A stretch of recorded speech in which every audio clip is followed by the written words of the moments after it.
Write a 10-word story before you reach the finish line.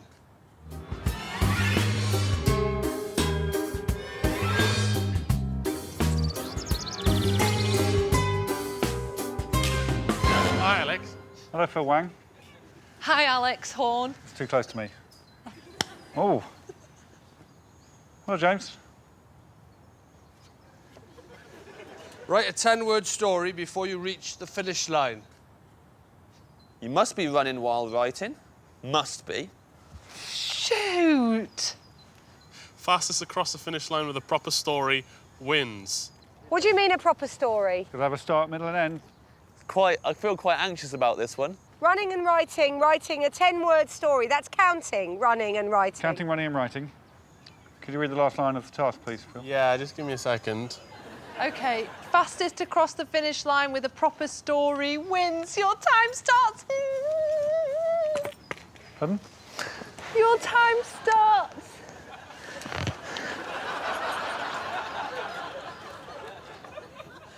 Your time starts now.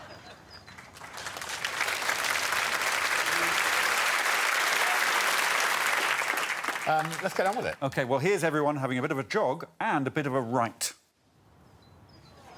Phil, can you read the last line? Your time starts now. Thank you, Phil. How many words? 10, please. I must be running what?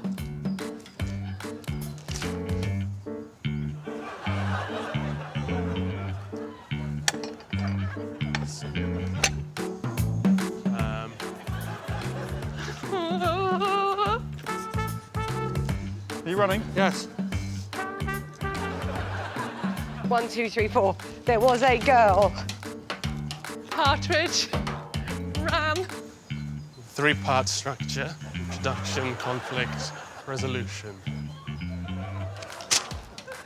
She needed shoes. And found its mother. 9, 10. Dead. Did it say write or tell a 10-word story? All the information's on the task. Finished? I've just remembered it's supposed to be 10 words. OK, I've got a story. You all right, Rod?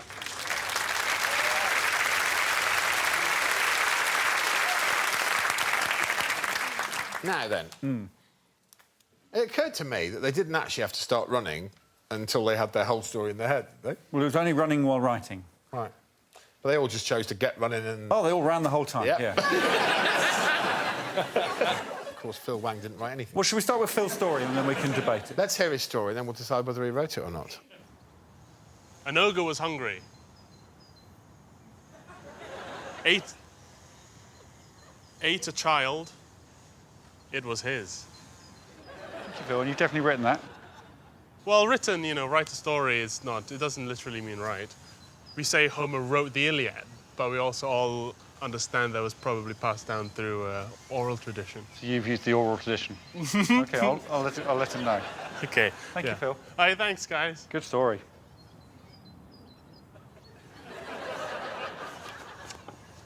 Oh, yeah, there was a pen and paper here.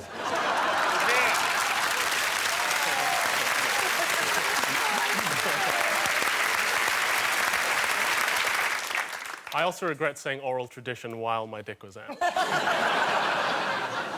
So the oral... You're using the oral tradition of Homer's Iliad.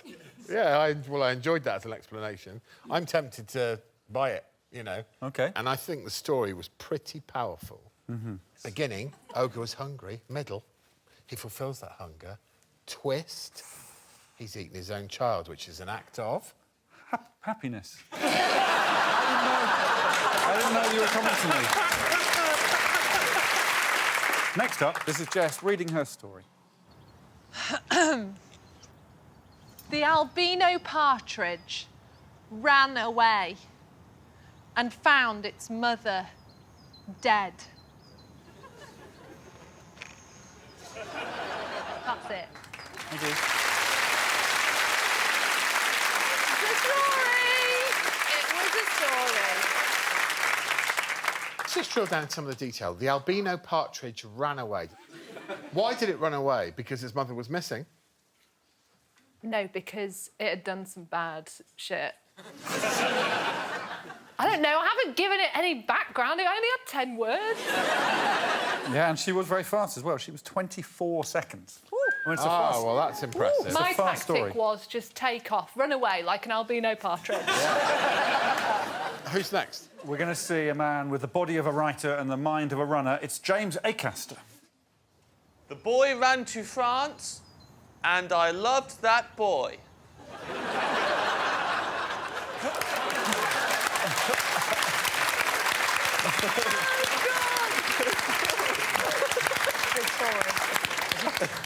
Has it got a middle, that one, technically? Huh? Beginning, middle and end. Yep. There's certainly a beginning. The boy ran to France. Yes. Boy ran to France. Yep. And I love that boy. Boy ran to France. Now, that's a long way from Kettering. He was Kettering-based. Yes. I think that was implied. Yeah, Yeah. of course. Sorry. Sorry. Yes. I'm no story writer. Thank you. So when the boy started running, Yeah. other people started joining the boy running, and he was Like- inspiring people. Like Forrest Gump. Oh, is that a thing? Yeah. He's done a lot of things. He met the president. The president of Kettering. Kettering. And when we got to France, I knew that, just like all the other people who followed him, I loved that boy. And then he married Jenny. OK, happy? Yeah, I couldn't be happier. Who's next? It's Kerry Katona. Kerry Godliman. Kerry Godliman? Godliman. Godliman. It's Kerry Godliman. Right, OK. There was a girl that needed shoes and got shoes. Thanks, Kerry. Thank you. Bye-bye. Bye.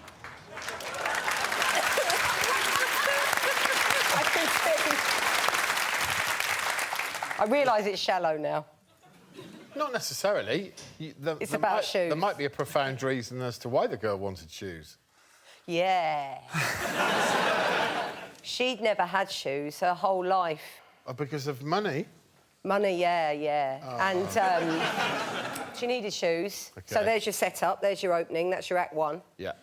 And then what did I say? She got them. And got shoes. She got shoes. It turned out well. Yeah. So happy She ending. needed the shoes, she got the shoes. So the middle section... No one had to die, no one had a kid. And then she found money. She found some money in the street like Willy Wonka. She found the coin. Then she went, I'm going to go to Freeman, Hardy and Willis's. And she deserved them, because all the other children who bought those shoe coins to the shoe shop, they didn't deserve them. Yeah. One was spoiled, one was fat. Yeah. One of them got their foot trapped in the measurer like that.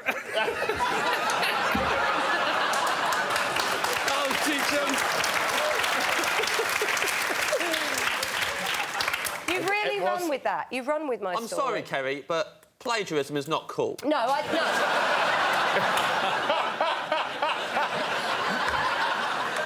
So there's one more left to see, isn't there, Alex? That's right. And last up to the starters line, it's the other Mr. Gilbert. How long's that? 10 minutes. And what? 4 seconds. Count me. Count you. Yes, 5 seconds. 10 seconds. Yeah. 11. Yeah. 12. Stop. Can you not read it yourself? No. You want me to read it? Yeah. Oh. Exhausted. The man ran for exactly 10 minutes, 12 seconds, losing. 10 words. Thank you, Rod.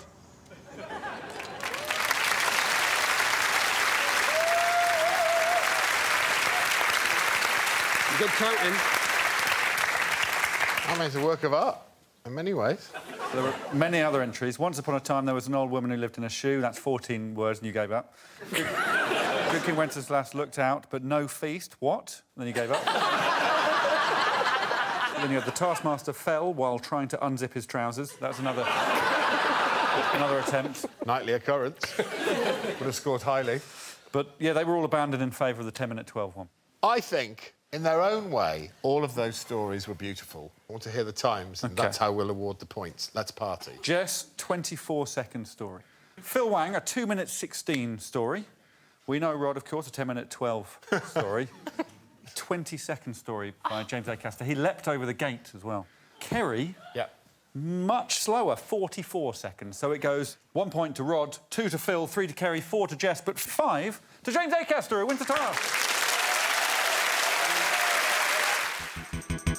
For more Taskmaster, subscribe now.